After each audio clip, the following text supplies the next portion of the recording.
vendors right here, different vendors. And also fact.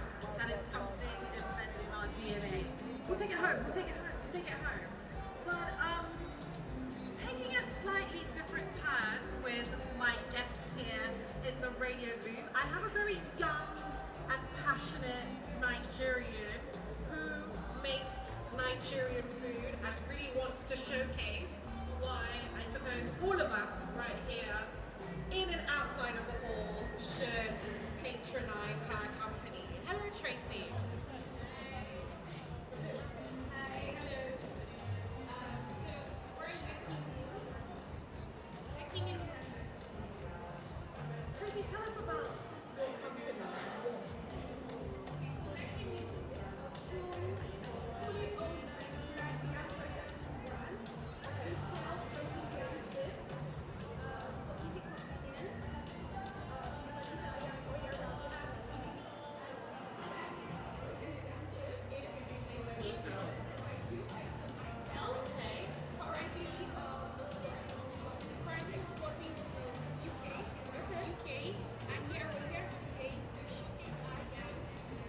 We have on our menu yam-based bowls. We have yam and soup. We have yam and pepper snail, which is spicing things up so that you can have a taste. We're also stamping our yam. So we're just facing the entrance of the playground. So if you're going to the playground, if you're looking for us, you can just stop by our stand and have a taste of our yam. Buy Nigeria.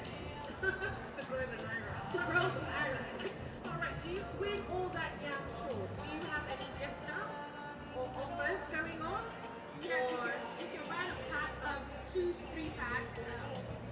Alright, okay, Tracy. Thank you. Thank you.